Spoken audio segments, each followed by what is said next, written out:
Rau tel long chuanin thu thung ram hi anung theilo lom na le lim na a om theilo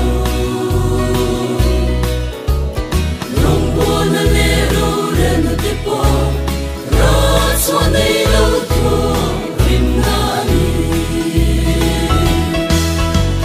lal po vo be chalai teu Jerusalem khopui kunsu noin to se to masila din thar turin lal panin nishin sakna in adin thailo ka tharau sa in le lal panati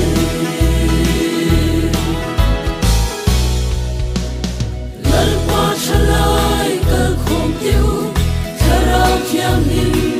suan serin laram koi poi chu idin nam nu Yodan kara thu thum puamin Zion fate kan kung se Lalpa vo be chalai teu Jerusalem khopui kunsu Noin to che to masila din thar turin lal panin nishin sakna in adin thailo ka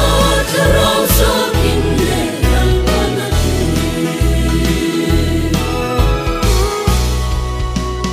tharau shoi lo rong bo na su el ren le har sat na mai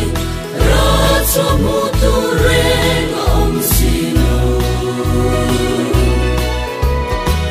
Shankar siam yodan le rin shanaram hi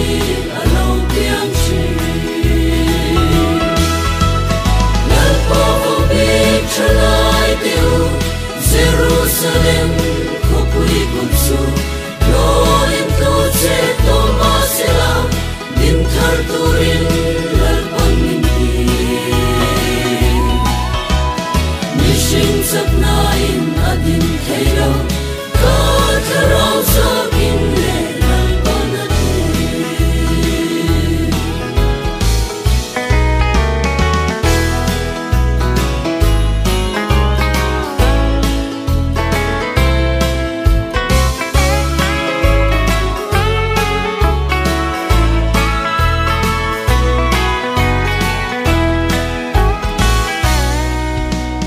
tharau shwaya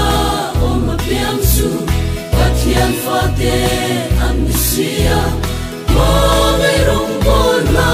an chul puia dik na la tiang in ma shwaye van la moi rem min kan leng sai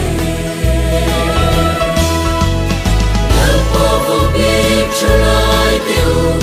Jerusalem khopui kunsu noin to che to masila din thar turin lal panin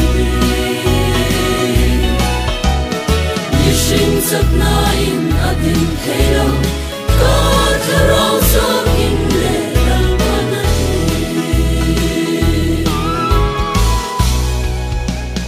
tharau shwaya om piang su pathian fate amnesia ma ngai rong bon na an chul puia dik na la tiang in ma shwaye van la moi rem min kan leng sai lal po vo be chalai teu Jerusalem